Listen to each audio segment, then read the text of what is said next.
Hola, ¿qué tal? Bienvenidos a La Jaula del Nube, edición entrevistas.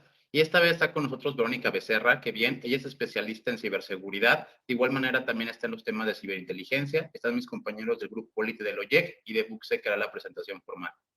Hola, ¿qué tal? Soy de Buxec y el día de hoy tenemos de invitada especial a Verónica Becerra, licenciada en informática con más de 10 años de experiencia en el sector tecnológico y actualmente en el área de ciberseguridad, seguridad de la información y seguridad informática, apasionada por la materia y por concientizar a la sociedad de las amenazas en el ciberespacio. Cuenta con certificaciones en la materia de grado internacional, emprendedora y cofundadora de la empresa OpHack.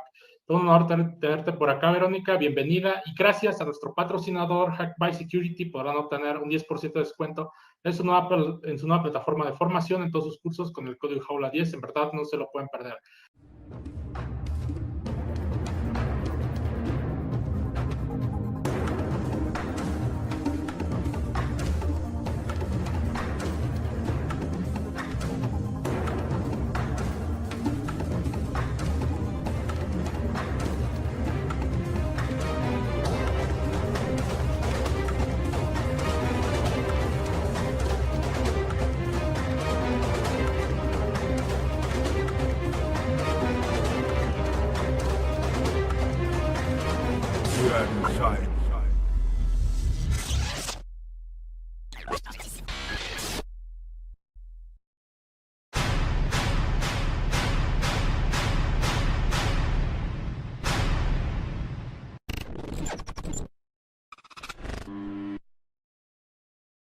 Osinteros y osinteras, gracias a nuestro patrocinador Cyber Hunter Academy con el código de la Jaula SIN, podrán obtener un 10% de descuento en el curso SIN para principiantes. En la descripción estarán todos los enlaces, no pueden perdérselo.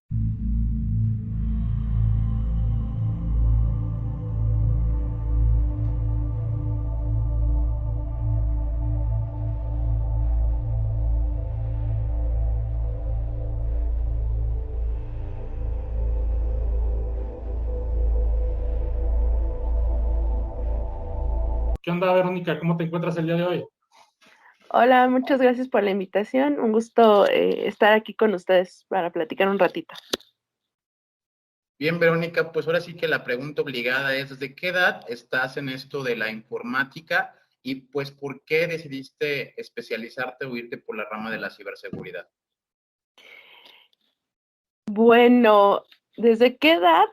Empecé en la prepa a estudiar informática. Por ahí tengo un lado oscuro en el sentido de que no era mi primer carrera que quería estudiar. De hecho, yo quería estudiar medicina. Estuve un semestre en la parte de enfermería, pero creo que vi que no era lo mío, no iba a tener estómago para hacer toda esa parte. Y lo único que me ofrecieron para cambiarme de carrera es ir a informática. Entonces, desde la prepa empecé en clases de programación, sistemas operativos, y ya una vez terminando la preparatoria, bueno, era momento como que de decidir qué carrera iba a estudiar y pues me seguí con informática, terminé la carrera. Digamos que en la carrera yo estaba más especializada en redes, digamos que eran dos especialidades las que nos daba la universidad, redes o programación. Yo me enfoqué un poquito más en redes, me gustaba todo el tema de sistemas operativos, como lo decimos, los fierros, ¿no? Me gustaba más esa parte. Entonces, ya, pues prácticamente desde que salí de la universidad, que fue a los 23 años, empecé ya a enfocarme en todo este sector. Yo inicié estuve un tiempo como analista de QA en sistemas software y todo eso, y posteriormente me cambié como administradora de sistemas. En la parte de administradora de sistemas estuve como 4 años más o menos, y de ahí salté a la parte de ciberseguridad. Debo decir que en ese momento yo no tenía conocimiento de la parte de ciberseguridad, ¿no? Para mí era un mundo desconocido. Entonces, mi anterior jefe fue el que me empezó a meter en este tema de ciberseguridad. Me gustó bastante, creo que me apasioné demasiado y de ahí, pues bueno, seguí hasta el día de hoy que pues mi rumbo ha sido el tema de ciberseguridad y me gusta bastante. Bien, y bueno, yo creo que todos, al momento de que estamos empezando a descubrir todo este tema de la informática, nos empiezan a llegar como que ciertas, yo le digo señales, ¿no? Ciertas cosas que nos empujan más, ¿no? A todo este mundillo del hacking.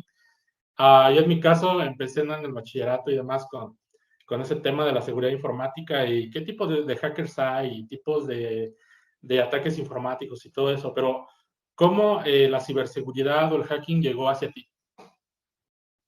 Otra vez te digo de este jefe que tenía, él tiene diferentes certificaciones, él me empezó a meter a proyectos sobre todo de pentest, y o sea, yo en ese momento no tenía idea ni siquiera de lo que era un exploit, ¿no? Entonces fue que yo empecé a aprender justamente todo eso, a involucrarme un poquito más.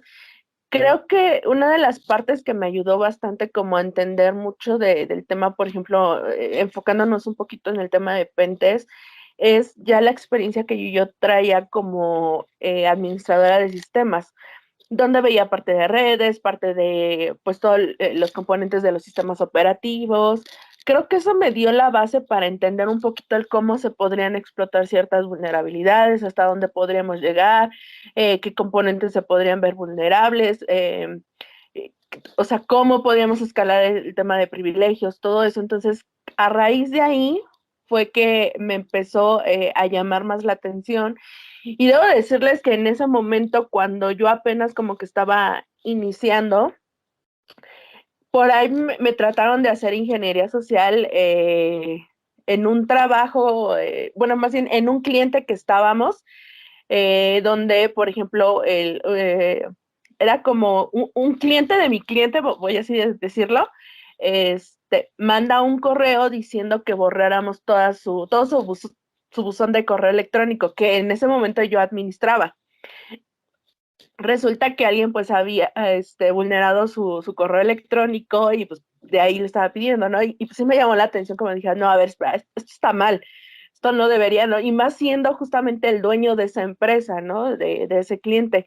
Entonces ya fue que también me empezó a interesar mucho el tema de las técnicas de ingeniería social y era algo que, como les comentaba en su momento, pues no tenía idea ni siquiera que existían esas técnicas de ingeniería social y fue por ahí que pues dije, a ver, esto está muy, muy interesante, ¿no? Vamos a seguir estudiando, vamos a seguir conociendo y te digo, fue la forma en cómo llegó a mí pues esta parte de la ciberseguridad.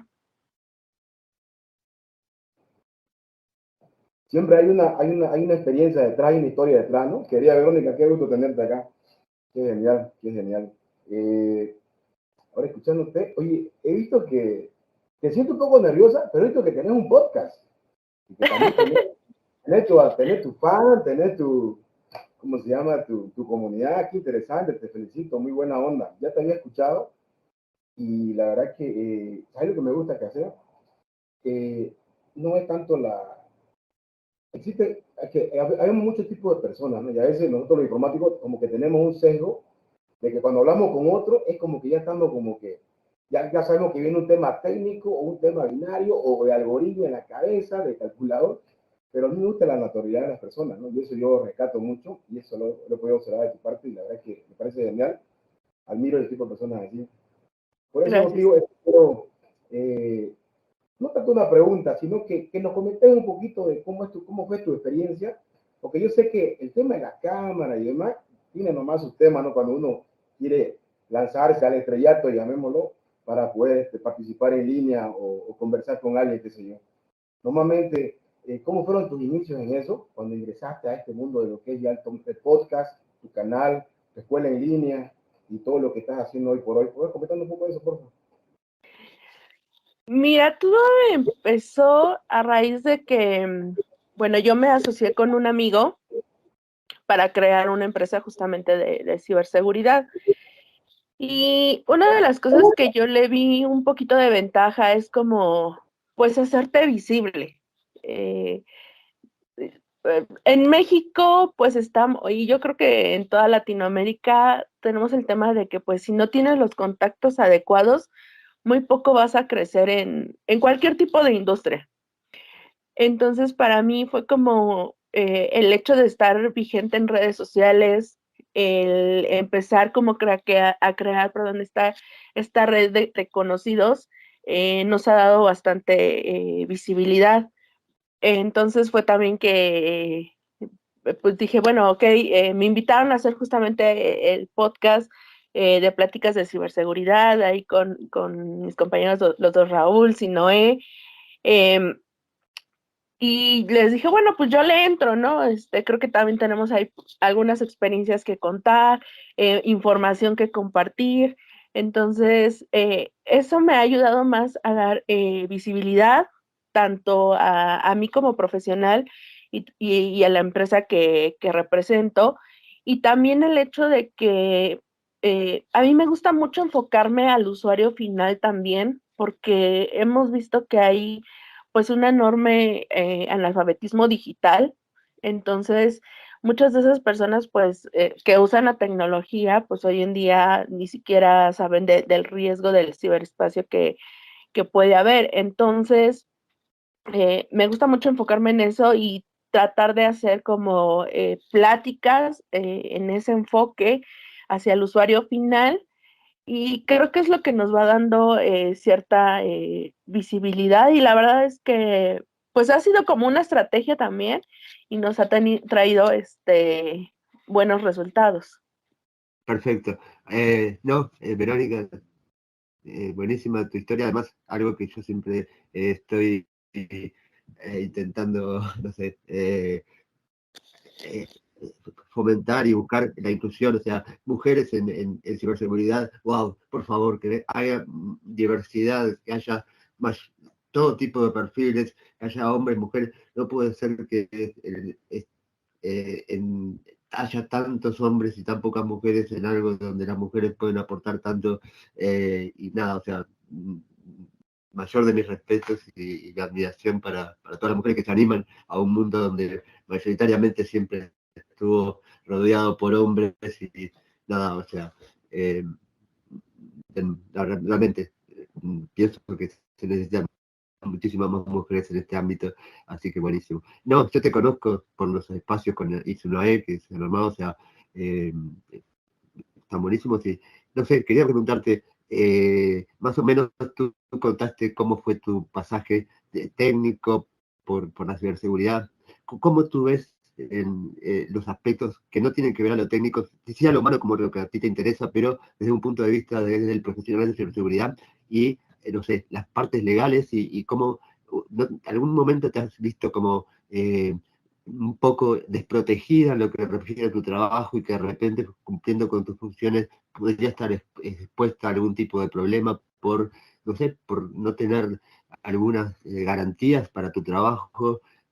Eso me interesaría saber si en algún momento sentiste que estabas, no sé, expuesta a algún tipo de riesgo simplemente por cumplir con tu trabajo. Y en seguridad, identificamos cosas que pueden ser graves y, no sé, podemos de repente vernos involucrados en algo que puede tomar magnitudes que no queremos que tomen, pero bueno, forma parte del trabajo y lamentablemente esas cosas no nos las enseñan en la universidad ni en ningún lado, pero nos pasan y las aprendemos de la forma más complicada. No sé si alguna vez tuviste algún tipo de esa experiencia o conoces a alguien que la haya padecido. Yo Además de creo mí. que sí conozco tu historia. Yo creo que todos estamos expuestos, bueno, en este tipo de servicios que damos, sobre todo el tema de Pentest, creo que es una línea muy delgada, diríamos entre lo ético y no ético, porque muy fácil se puede sobrepasar la línea.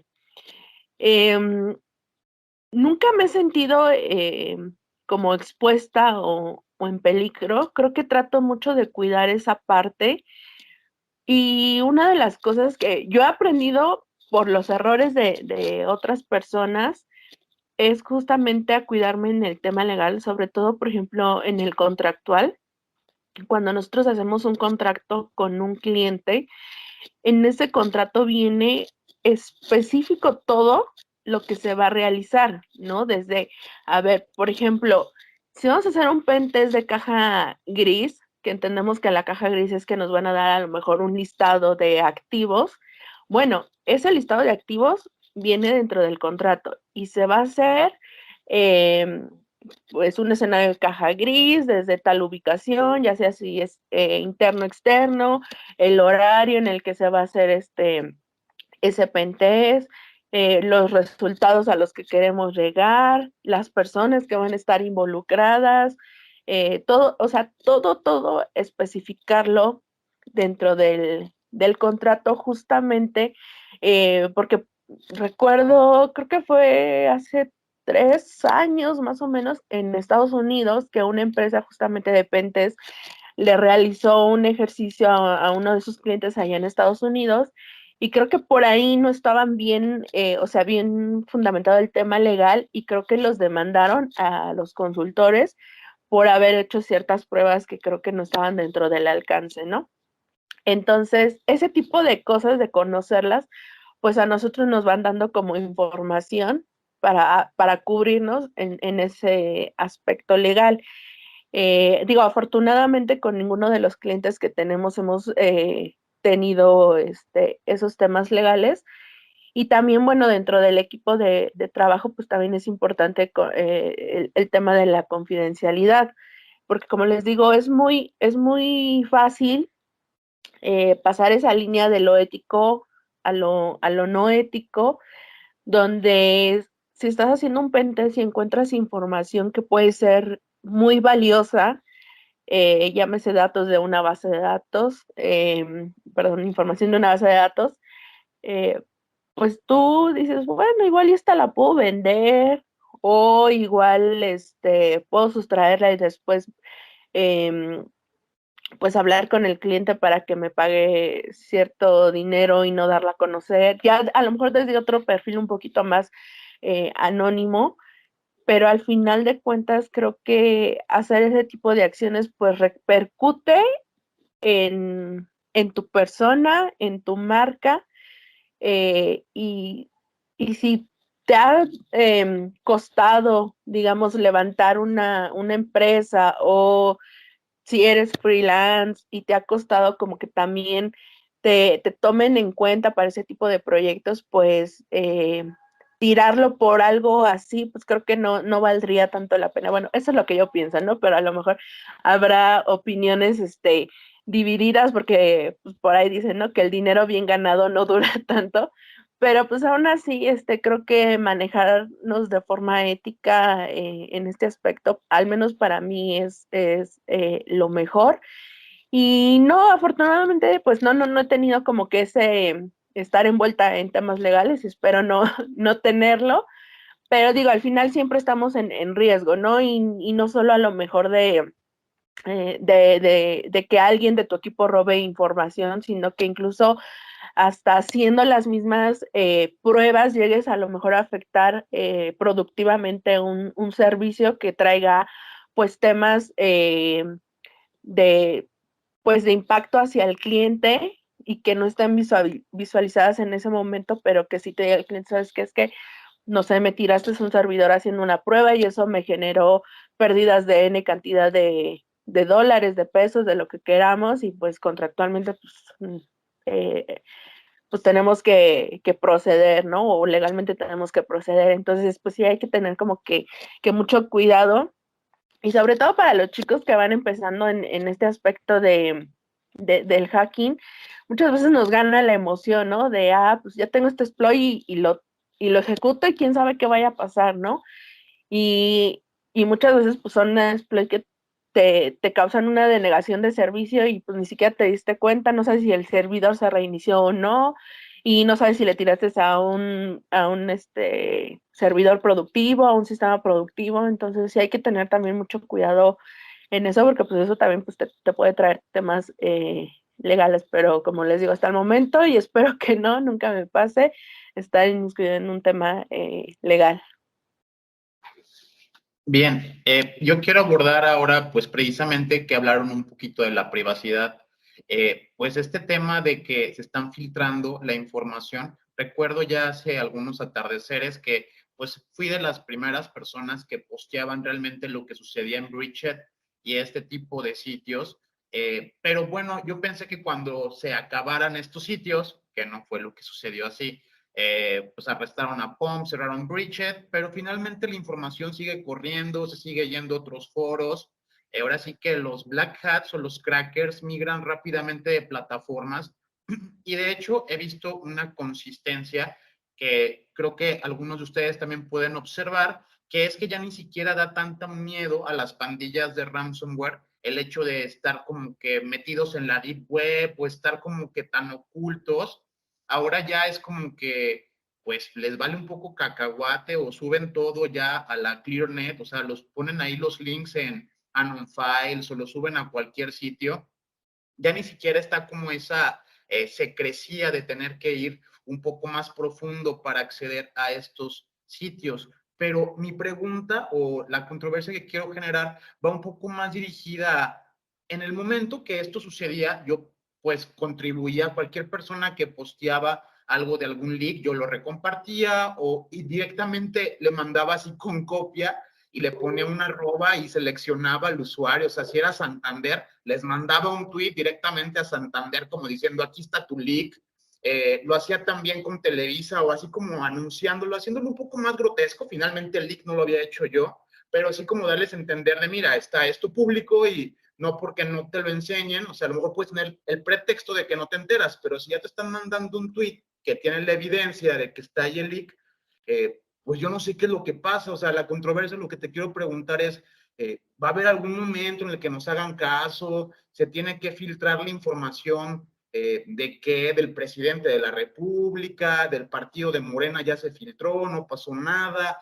¿Hasta qué punto o qué filtraciones tenemos que sufrir para que esto se tome en cuenta? Porque pues parece que, pues no, o sea, todo el mundo lo han hackeado, le sacamos el leak, anunciamos y pues piden disculpas, ¿no? O no pasa nada, o hay un sentimiento como de, creo que hasta nos ignoran o nos ven como troles. ¿Tú qué piensas al respecto? Mira, de que se filtra información del presidente, en este caso de México, ya se filtró, ¿no? Con el tema de Sedena. Y pues evidentemente pues no pasó nada. Yo asumo mucho porque, bueno, así como tú lo haces, yo también llego a compartir esos links que salen y en muchas ocasiones también etiquetar a la empresa en cuestión. Pero yo creo que mucho va de que se minimizan esa brecha o esa vulnerabilidad. Muchos de esos leaks que han salido, cuando mandan su comunicado es, pues era información desactualizada o solo fue el 1% de toda la información o no era información sensible, etcétera, ¿no? Siempre tratando como de minimizar el acto en cuestión. ¿Qué es lo que tenga que pasar para que nos hagan caso? Híjole, es una muy buena pregunta, pero creo que ahí va mucho con el tema legal. ¿Y a qué me refiero?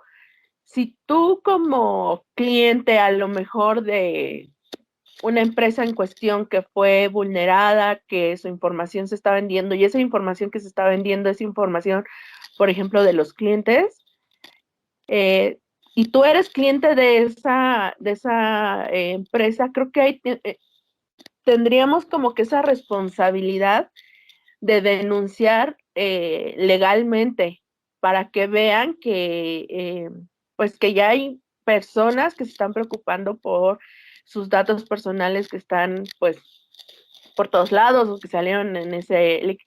Pero creo que nos falta mucha cultura como usuarios justamente para hacer eso, porque si tú le preguntas a un usuario de a pie, es que vulneraron X banco y a lo mejor esa persona tiene cuenta en ese banco, te dice, pues, ¿y qué puedo hacer, no? O sea, como que también el mismo usuario lo toma a la ligera y es por eso que no ha habido ese impacto, ¿no? Pero yo recuerdo que que fue el año pasado, creo, si no me recuerdo, una empresa que de hecho que era un distribuidor de tecnología aquí en México, tuvo una brecha de seguridad justamente de un leak de datos. O sea, yo sí les escribí, ¿no? Porque yo estoy, digamos, dados de alta con ese distribuidor y les dije, a ver, está pasando esto, quiero saber si mis datos, o sea, se filtraron, qué fue lo que pasó. Pero eso yo lo hago porque tengo el conocimiento de que está esa brecha y de que tengo el conocimiento del impacto que puede haber en mis datos. Pero como les digo, un usuario de a pie, como nos falta justamente toda esa falta, esa parte de concientización, esa parte pues de conocimiento digital, no lo vas a ver y no vas a ver cómo actuar. Y desafortunadamente en América Latina tenemos una cultura muy burocrática. Entonces, si nos cuesta ir y levantar una denuncia ante un asalto que nos hicieron en la calle, ¿por qué? Porque son muchos procesos, porque a saber si van a agarrar a la persona o no, pues en la parte digital se vuelve más complicado y más engorroso y hay, pues no quiero decir que haya menos información, pero sí es menos el conocimiento que pues se comparte para hacia las personas en general. Entonces, por eso yo siento que no ha habido ese impacto ante las instituciones que sufren una brecha y que pues nuestros datos están ahí, ¿no? Y lo mismo pasó pues en México, ¿no? Cuando se vendía la famosa base de datos del INE. ¿Quién hizo algo? Nadie.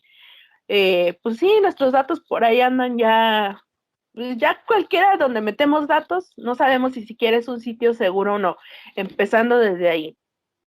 Entonces, pues yo creo que por eso no ha habido el impacto, porque si tú empiezas a denunciar ese tipo de brechas, de que sabes que tus datos están en la dark web o en cualquier sitio, o los están vendiendo a quién sabe a qué país y todo, pues tú empiezas a denunciar a la empresa que sufre esa brecha. Yo creo que en ese momento las empresas pues ya van a decir, pues, o sea, sí, a ver, espérame, ¿no?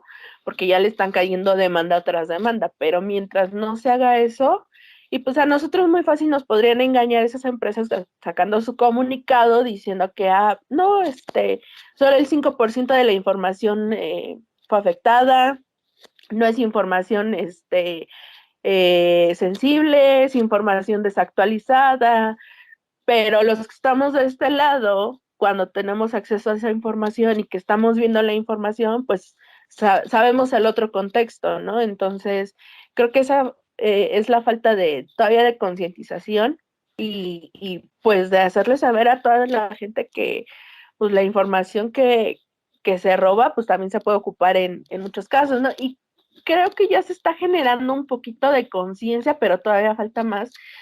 Y sobre todo ahora que hubo el tema de estas plataformas donde tú pedías dinero y qué era lo que hacían, entraban a tu dispositivo, tenían ya tus contactos, tus fotos, tus videos, etcétera, y que si no pagabas, pues ya te empezaban de cierta forma a extorsionar, hablándole a tus contactos, haciendo fotografías de ti de tipo de material de adultos.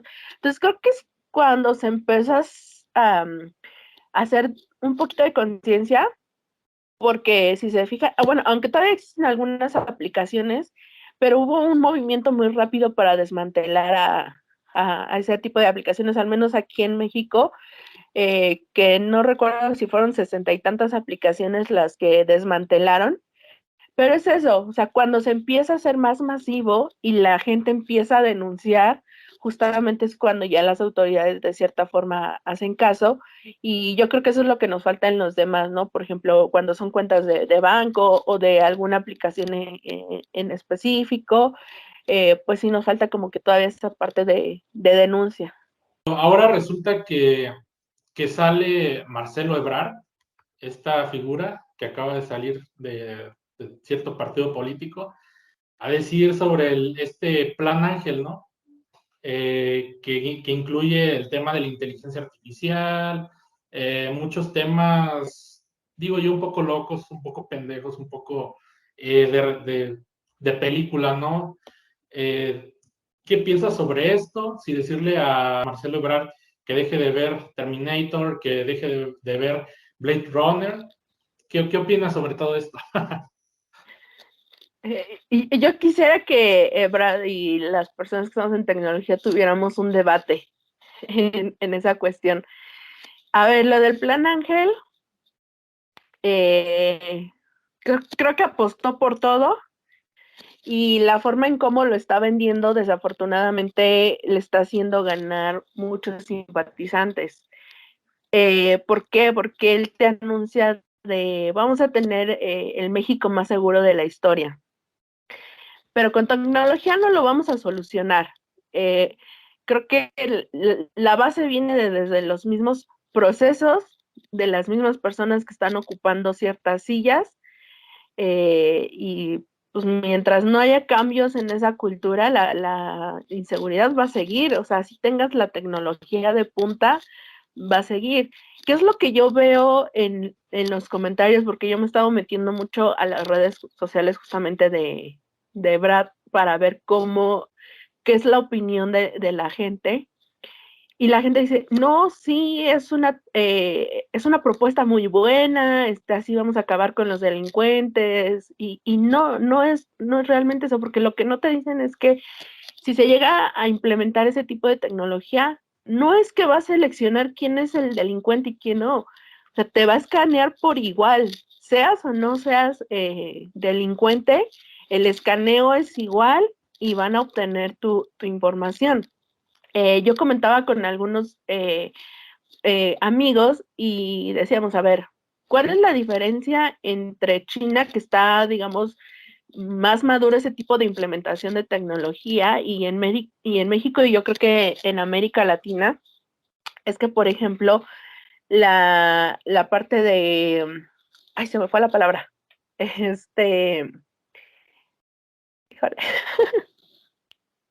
se me fue la palabra, pero el tema de, por ejemplo, del robo de información o ay, ayúdenme con la palabra.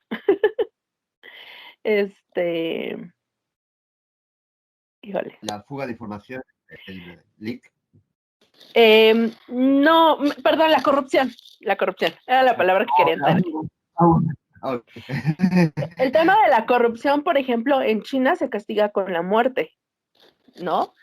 Y en México, yo creo que a nivel Latinoamérica, pues no se castiga. O sea, habrá algunas leyes o legislaciones, pero no se castiga. Entonces, ¿qué va a pasar si se llega a implementar esto y cierta persona, a nivel de acceso que tenga, sea desde el más alto o el más bajo, llega alguien, vamos a suponer, de un grupo delictivo y le dice, ¿sabes qué? Dame la información que se está recopilando y te doy tanto, y esa persona la va a dar.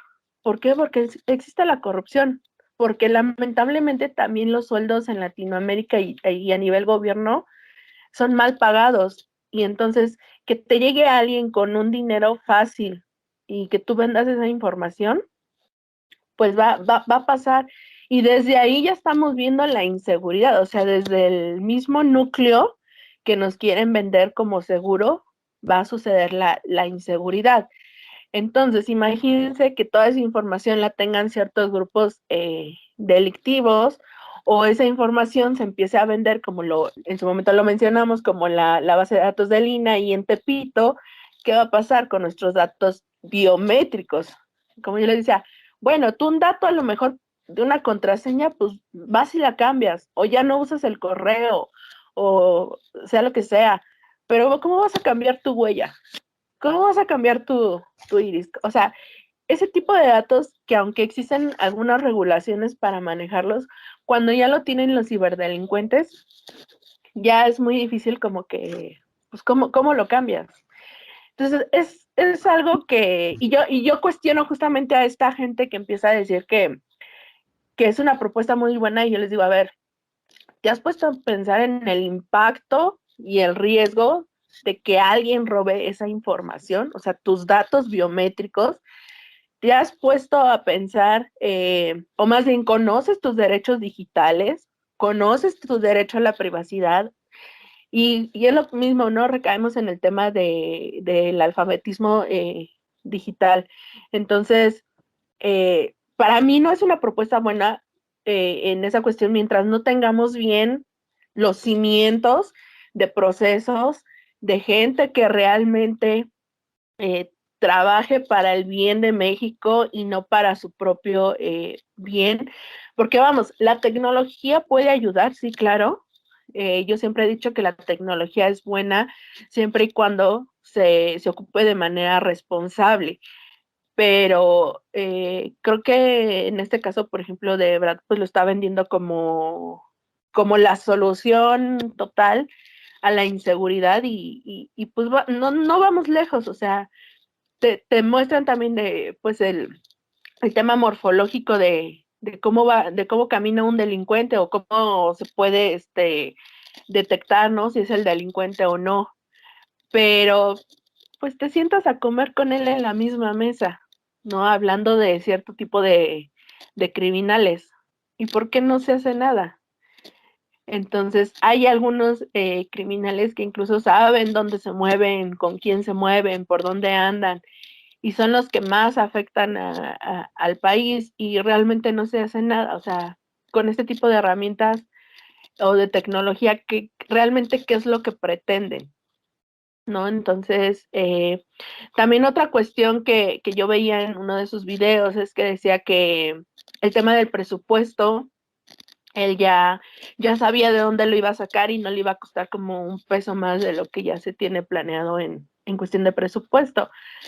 Y esto igual lo comentaba con unos amigos y decíamos, bueno, es que hay alguien, qué país, no sabemos si sea China u otro país, pues que va a dar esa tecnología para que empiece a funcionar pues aquí en México. Entonces, hay intereses políticos de otros países que también pues están como que intentando meter ese tipo de tecnología para recabar información. Entonces, hay muchos puntos que se tienen que ver en el tema igual pues, de privacidad, pues al final es, pues ya que te estén observando, si de por sí ya somos observados, ya creo que este tipo de tecnología raya más, o sea, sobrepasa más allá de tu privacidad. Entonces, pues seguramente estar atentos de cómo va evolucionando. Ahorita es una propuesta, pues a saber si va a llegar o no este personaje a la presidencia, pero pues mientras tanto hay que monitorear todo y todo lo pues que los senadores, diputados y prospectos a presidente están como metiendo a la mesa, porque por ahí también salía otro que quería en los radares de las cámaras de autopistas, carreteras y todo eso hacer un escaneo igual biométrico, incluso de rayos X y no sé qué tanto dijo. Entonces, pues también pues hay que como que ir monitoreando qué es lo que se está presentando en ese tipo de propuestas. Que nos lo van a vender como, ya no va a ser el Internet de las cosas, el Internet del behavior, el Internet de la pues qué huevada hablan. Es que ahorita que lo están mencionando, lo mismo pasa acá en mi país, Latinoamérica, en Bolivia. Entonces ya yo creo que como eso lo digo todo. Hay mucha relación ahí, México-Bolivia, y aquí es un circulito bonito ahí, interesante. Pero es como acá, nosotros nos vendieron un satélite. ¿Dónde está ese satélite? Para conectarnos a internet, o sea, sabemos que el 90% de la conexión a internet son por fibra, o sea, no puede, o sea, son muchos temas acá, ¿no? Como acaba de mencionar, siempre hay intereses políticos, ¿no? Pero, más allá de eso, no lo venden como ellos quieren, pero por eso es este tipo de podcast, para poder informar más o menos de que estemos un poquito más, tengamos, como acaba de decir, cultura digital, un poco más ni siquiera es tanto de seguridad de tu información, porque como acaba de decirlo, el momento que tenemos Gmail y cuentas así, ya fuiste, ¿no? Y ahora con el tema de la inteligencia artificial, que ya hablarlo, creo que ya es hasta aburrido, porque ya sabemos lo mismo, todo el mundo está metido, todo el mundo está creando, haciendo aplicaciones y haciendo de todo un poco, ¿no? Y lo que están haciendo en realidad es alimentándolo a los monstruos estos para que crezcan más con la información, ya tienen nuestra información, ya saben que nosotros ahora van a saber nuestro negocio más, ¿te das cuenta? Ya van a meterle CRM, ARP, lo que vos querrás, porque eso es lo que están haciendo con la IA, ¿no? Entonces, ¿y qué resultado hay? Esto es genial, o sea, la tecnología es buena, pero hay que saber usarla, ¿no? Y la inteligencia artificial, todo este tipo de herramientas son indispensables para el hombre, ¿no? En el tema, por ejemplo, en la medicina, en muchos aspectos, hoy ¿sabes? Pero, vaya, esos son los valores, que no son los principios. Estas generaciones que vienen, y ahora que el hombre está cada vez quiere más, mientras más poder tiene, se olvida realmente de su naturaleza, ¿no? Entonces, yo creo que es un tema, es un poquito bien, es jodido, ¿no? Es jodido comentarlo así. Yo cambiando un poquito ahora, direccionando a este lado de acá, lo bueno, hablemos de lo bueno, me gusta hablar de las cosas buenas. Yo, por ejemplo, quisiera que me comentes un poquito, cómo, así como dijiste, ya ves que la persona tiene más conciencia y demás de la seguridad, ya están tomando, ya por lo menos ya saben que no necesitan un poco, que necesitan quien les cuide su información, que es su activo más grande que tienen, ¿no? ¿Y a vos cómo te ha ido, o en México? Quisiera saber, la verdad que me interesa mucho saber cómo han hecho, además de los problemas que tienen actuales, que tengo conocimiento, pero más allá de eso, a nivel privado, empresas privadas, ¿cómo está el tema de las contrataciones? ¿Será que hay un sesgo? Yo te digo por qué, mira, porque en Latinoamérica siempre hay un sesgo de que no, en Latinoamérica queremos calidad, tenemos que buscar afuera. Algunas empresas, algunas compañías, ¿no? Es como que se van a Europa, se van a América, qué sé yo.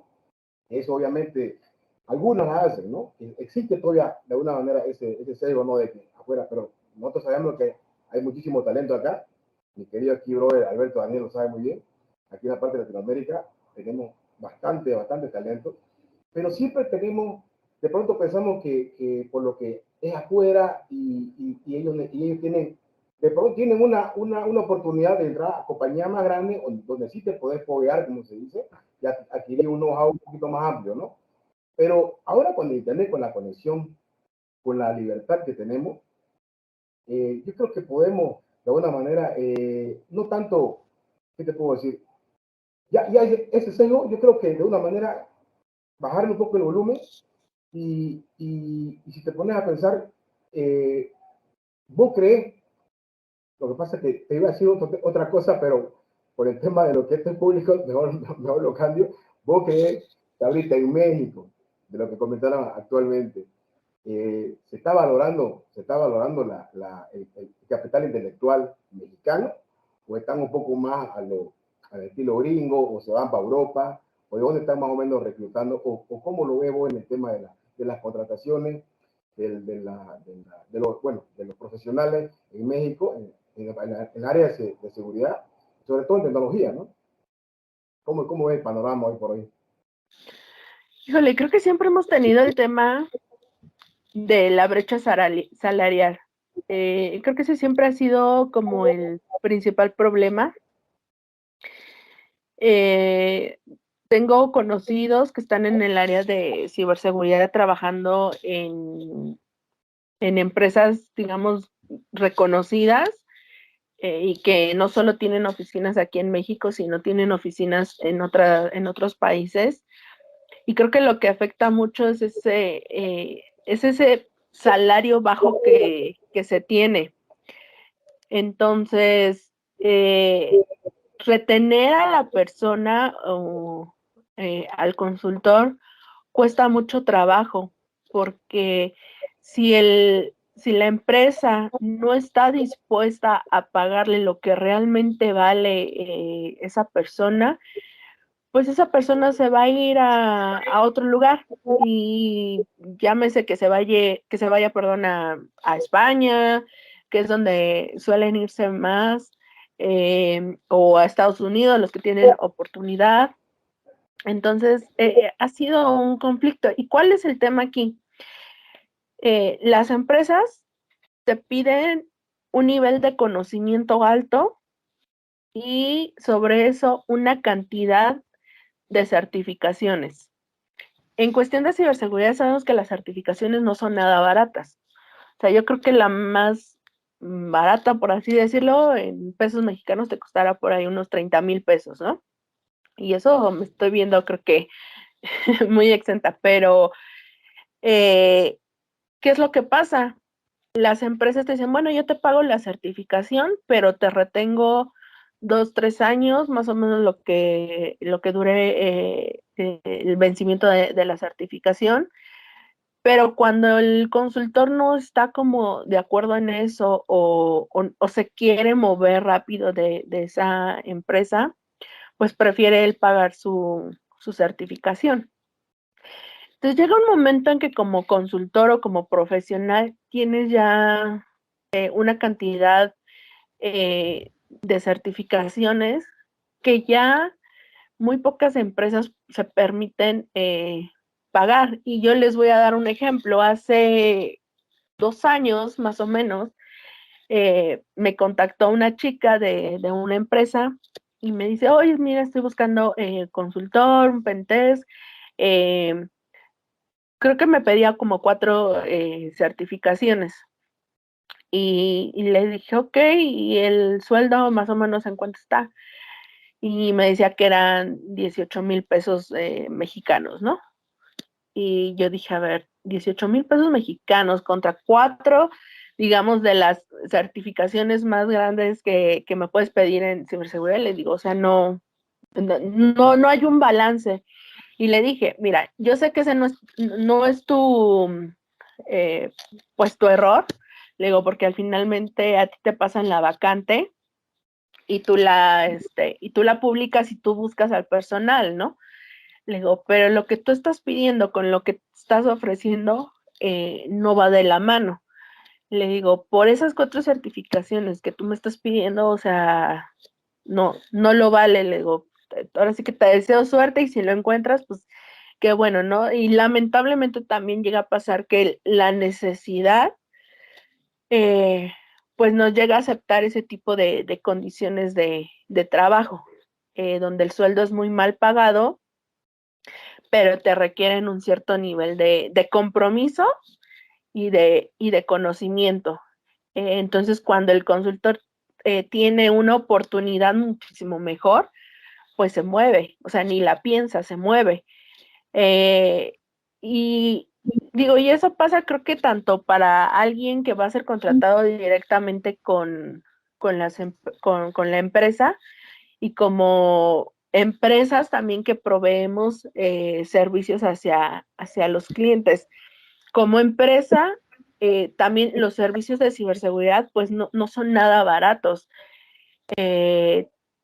Y la gente o las empresas pues consideran que lo que tú estás ofreciendo como servicio pues es excesivo o no entra dentro de su presupuesto y es por eso que muchas de las empresas pues no les cuesta, ¿no? Todavía como hacer esa inversión simplemente en un ejercicio de pentest, ¿no? Que un ejercicio de pentest te puede abrir mucho el panorama de cómo estás. Entonces, creo que todavía ese tema del dinero, de esa brecha salarial, perdón, que se tiene, es cómo ha ido afectando la contratación del personal, porque bien ustedes lo han dicho, creo que en América Latina y en México hay muchas personas preparadas. Digo, yo conozco muchas personas que están sumamente preparadas, pero pues no, ahora sí que no les alcanza a las empresas para pagarle y prefieren irse a otro lado. Ahora, otro punto que yo he visto es el tema, por ejemplo, aquí en México pues está mucho el tema de la cultura de, pues para entrar a una empresa grande, pues debes de tener un título universitario. Hay muchas de las personas que yo conozco que no tienen un título universitario, pero han desarrollado un cierto nivel de profesionalismo, se han certificado o tienen diferentes certificaciones de ciberseguridad y aún así por no tener un título profesional les cuesta mucho trabajo conseguir como que ese trabajo. Y es por eso que a veces le dicen, bueno, no tienes un título, te doy el trabajo, pero te bajo el sueldo. Entonces creo que seguimos teniendo una cultura muy cuadrada en ese sentido, porque seamos sinceros, un título profesional, pues realmente pues bueno, sí te va a decir que terminaste la universidad, pero yo siempre he dicho que la universidad, pues ni siquiera es, yo creo que es el 1% de lo que tú vas a ver afuera, o sea, creo que el golpe de realidad que tenemos cuando ya entramos al ámbito profesional es que en la universidad pues fue una embarrada de lo que pudimos, de lo que actualmente estamos haciendo, podemos ver, porque en la universidad no te dan, o digo, al menos la experiencia que yo tuve, no te dan esa formación de casos reales. ¿Y por qué pasa esto?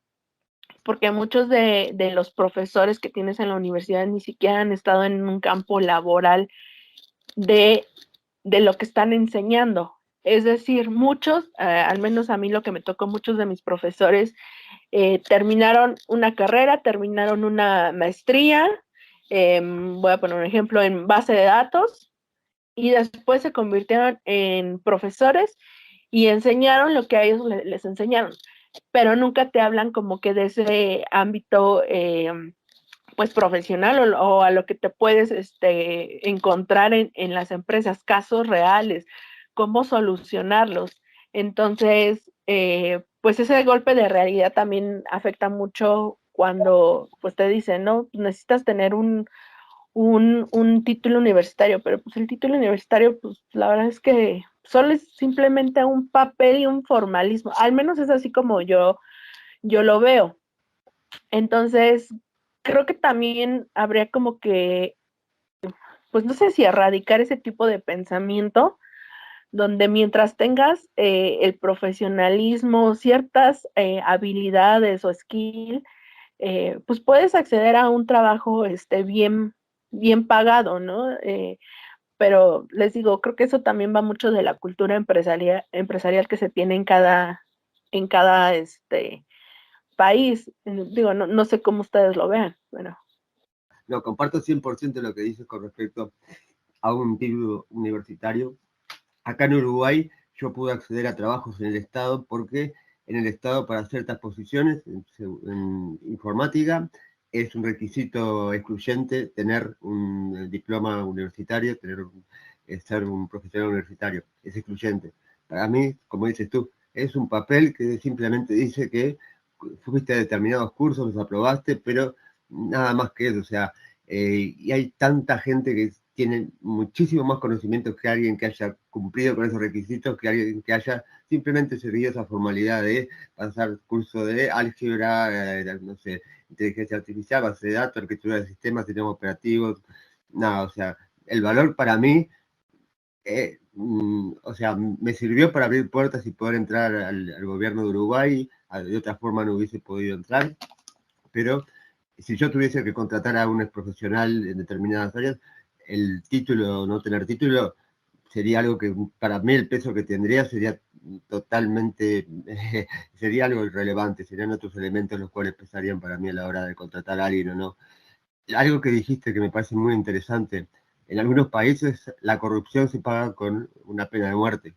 Acá en estos países, por ejemplo en Uruguay, no sé, la corrupción lamentablemente es algo que es una realidad y nadie paga por nada, o sea, no sé cómo hacen, pero son magos y se escapan de una forma impresionante. Tienen las técnicas de evasión, si hablábamos de seguridad, son impresionantes los skills que tienen.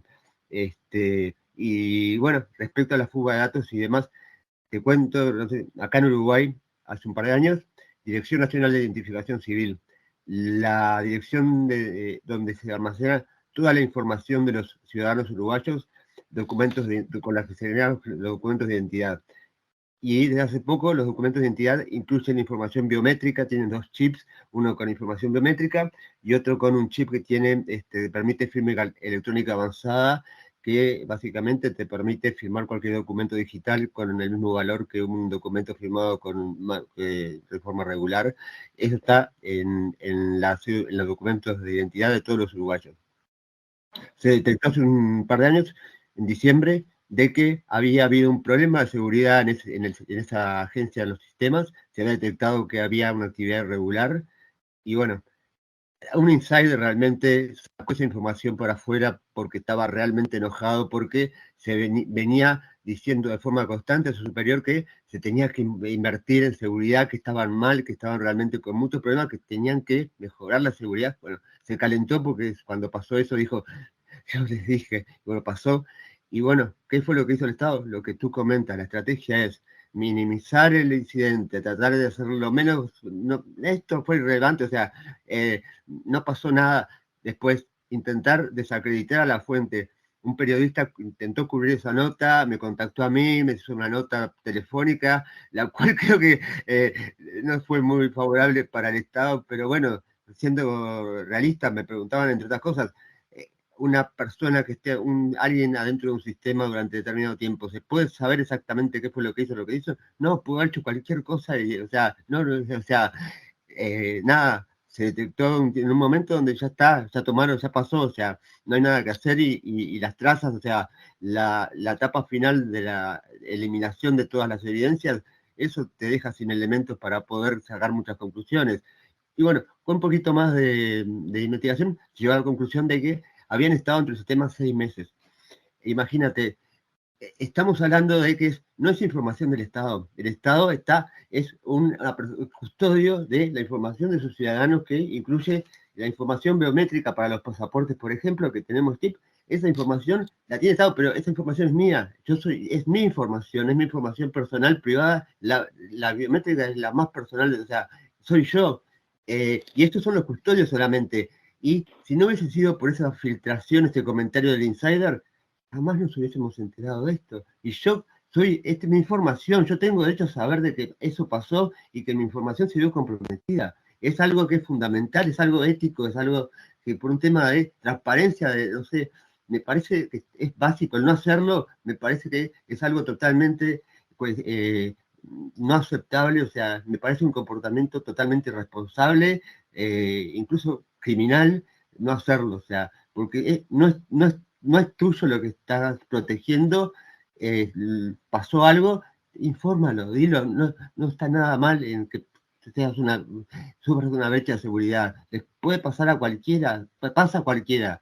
No está mal decir, ok, pasó esto, sufrimos este problema.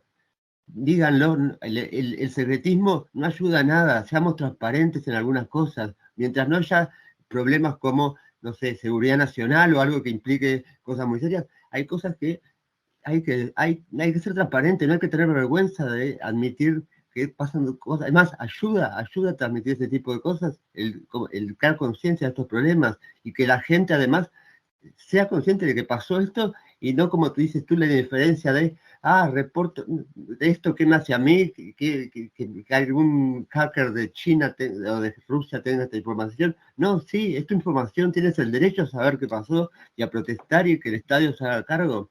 Generar esa conciencia es muy complicado, me parece, pero hablando y con este tipo de conversaciones y creando concientización, creo que se puede lograr y presionando. Eso te lo puedo decir por experiencia. Con la presión se generan maravillas, pero hay que tener una constancia y una determinación que no se consigue de un día para otro, o sea, lleva mucho, mucho tiempo, mucho esfuerzo, pero se puede hacer. Y nada, te quería preguntar para tu opinión con respecto a qué es lo que ves que van a ser los problemas de seguridad que van a venir ahora, que vamos a experimentar ahora en el corto plazo, mediano plazo, o que están pasando ahora, que son los más relevantes que tenemos que tener en cuenta y que nos van a afectar seguramente a todos, porque esto va creciendo como una bola de nieve, desde Pegasus a bla, bla, bla. Yo dije, cuando pasó Pegasus, dije, esto es la punta del iceberg, vamos a ver cosas que van a ser mucho peores, no sé qué piensas, que son las próximas amenazas o los próximos problemas graves. Sí, justamente va con ese tema de, pues de saltarte la privacidad de las personas, el monitoreo masivo. Creo que es uno de los principales riesgos que tenemos, y no solo por parte del gobierno, sino también por parte de empresas privadas. Si de por sí, por ejemplo, el tener una cuenta en redes sociales, ya nuestros datos son vendidos conforme a nuestros gustos, creo que ya ese monitoreo masivo que quieren hacer sobre nosotros, pues va, como les digo, hay países que pueden estar involucrados de forma política o de forma económica, comercial, hacia otro. Entonces, uno es el tema de ese monitoreo masivo que quieren hacer, que al final corrompe el tema de tu derecho a la privacidad. Yo creo que el tema de los leaks en las empresas, igual, digo, tenemos años con esos leaks y van a seguir surgiendo. ¿Cuál es el problema que yo veo aquí? A veces cuando decimos es que las empresas deben de invertir en seguridad para estar seguros, en cuestión de que, ok, si yo invierto en ciberseguridad ya no me van a hacer nada. No, no es que no te van a hacer, te van a seguir haciendo. El tema, yo creo que hay que dejarlo muy bien claro con esas empresas, es que tu impacto va a ser menor. A lo que me refiero es que, bueno, si te intentaron hacer una extracción de información y tú, mediante una herramienta en la cual invertiste, lo pudiste detectar, pues a lo mejor vas a cortar ese intento de filtración. Por ejemplo, en los servicios de Pentest, hay empresas que lo han hecho por primera vez y no saben ni siquiera cómo están. Y ya cuando tú les entregas todo el panorama, toda esa radiografía,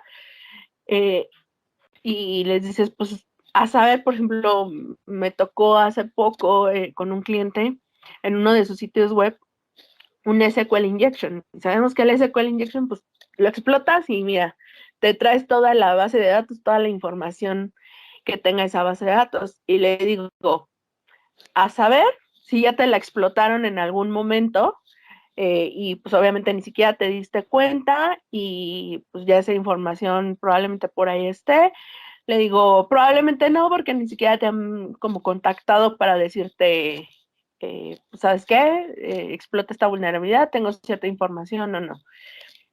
Pero pues se pueden mitigar como que esos aspectos. Yo creo que ahorita muchos también va el tema de la mano de la inteligencia artificial, que bueno, la inteligencia artificial no es algo nuevo, pero es algo que se puso de moda últimamente, donde está como que este pánico a decir es que la inteligencia artificial nos va a quitar el trabajo. Yo creo que no, más bien es saber utilizarla, ¿no? Creo que volvemos a lo mismo de saber utilizar esa herramienta, esa inteligencia artificial, y creo que nos va a ayudar a muchos procesos en cómo los trabajamos actualmente en cualquier tipo de industria, pero al final creo que la inteligencia artificial hoy en día viene como a sumar, pero hay que saber utilizarla y hay que saber implementarla. Por ahí también, pues que se veía mucho el tema del metaverso desde el año pasado, pues vulnerabilidades en el tema del metaverso, igual el tema de robo de información. Creo que el robo de información es uno de los que ha aumentado en los últimos años, pero también eso va mucho del descuido del usuario. A veces no tanto de las mismas empresas, sino del mismo usuario, porque como usuarios compartimos hasta lo que no deberíamos, ¿no? O nos inscribimos a cualquier cosa en los formularios y compartimos la misma información. Yo creo que el tema del robo de datos y de la suplantación de identidad va a seguir aumentando mientras nosotros no tengamos esa conciencia de evitar estar exponiendo pues parte de nuestra vida privada, sobre todo en redes sociales. Y el tema, por ejemplo, también de instalar aplicaciones que no deberíamos de instalar en nuestros teléfonos, simplemente por el hecho de ver si tu pareja te está haciendo infiel, ¿no? Porque este es uno de los ganchos que ocupan mucho y pues que la gente se lo cree, o de las famosas, ¿no? Los mensajes por WhatsApp que te mandan de trabaja en Amazon, en no sé qué, y pues la gente se lo cree, ¿no? Justamente en la mañana estaba viendo de una chica que compartía en un grupo de Facebook que dice, ¿alguien sabe si esto es real o no? Y muestra toda la conversación justamente de que te pagaban porque les dieras like a ciertos videos de TikTok y no sé qué. Y muchos decían, pues sí, es que al principio sí te pagan, pero ya después te cobran una cuota. Entonces, estás viendo cuánta gente empezó a dar información y pues eso no es de las empresas, eso es de uno mismo, ¿no? Entonces yo veo como que son los riesgos más, o sea, que van a seguir existiendo mientras nosotros no hagamos esa misma conciencia. Y algo de lo que también quisiera incluir el tema con los niños, con los menores de edad. Lamentablemente, también como adultos o como padres de familia, no somos conscientes de lo que se comparte en cuanto a material con los niños. Yo por ahí leía hace 3 semanas más o menos una nota que decía que aproximadamente el 72% del material incautado en depredadores era material que los mismos padres subían a redes sociales. Sobre todo, por ejemplo, la plataforma de TikTok, lamentablemente es una de las que tiene más depredadores. Y vino a sumar, no sé si han escuchado de esta película que últimamente está como que en boca, el de Voces en Libertad o algo así, Son of Freedom, que justamente habla de la trata de menores. Y igual, ¿no? Yo me pongo a ver los comentarios para ver cómo piensa la gente y qué dice, y digo, a ver, no es un tema nuevo, es un tema que ha existido desde hace muchos años, lamentablemente. Hay muchas películas y muchas series que te hablan de eso, pero también tú le estás dando ese material, pues a este tipo de personas, porque a veces no es material que tenga cierta noción o exposición, digamos, lo sexual de un niño. Simplemente a lo mejor es un niño jugando, pero ya se convierte en material para este tipo de depredadores. Entonces también el cuidado con los niños pues, digo, es algo que se debería de hacer conciencia, ¿no? Entonces, yo creo que son de esos 4 aspectos, ¿no? El tema de la inteligencia artificial, que saberla, pues, utilizar, el tema de cómo compartimos información, tanto de los menores como de nosotros mismos, para evitar, pues, tanto el robo de información, la suplantación de identidad, y pues dentro del ámbito privado de las empresas, es que pues también mientras ellos no sepan qué es lo que tienen, cómo lo tienen, no van a saber cómo cuidarse, ¿no? Entonces los ataques, porque vamos, no son ni siquiera ataques nuevos. O sea, hablamos de, por ejemplo, en este que yo les contaba de un SQL injection, no es una vulnerabilidad que salió ahorita, es una vulnerabilidad que tiene años. Entonces, ni siquiera son ataques novedosos o que necesites, híjole, hacerte un nuevo exploit y lo que tú quieras, ¿no? O sea, es cosa que ya existe en internet, que bajas un exploit, que te bajas el metasploit, ejecutas el comando y ya tiene la información. O sea, el nivel de explotación es muy básico y mínimo, ¿no? Entonces, pero mientras las empresas sigan evitando el conocer cómo está su infraestructura, pues también va a haber ataques de ese tipo. Entonces, y también, ¿no? Como les decía, dejar claro que el hecho de que tú inviertas en seguridad no es que vas a estar seguro 100%, porque creo que estamos de acuerdo de que nada es 100% seguro. Siempre va a haber una vulnerabilidad, una brecha, un huequito, pero sí es ayudarte a minimizar el impacto del robo de información o de que tu sistema esté caído cierta cantidad de tiempo, o inclusive dentro de tu personal que no existan esos insiders, o identificarlos de forma rápida para evitar que pues procedan. O sea, son muchas cosas, ¿no? Entonces yo creo que pues yo lo veo por ahí, por ese camino o lo que yo más relevante veo que tanto estamos viviendo como lo que va a seguir.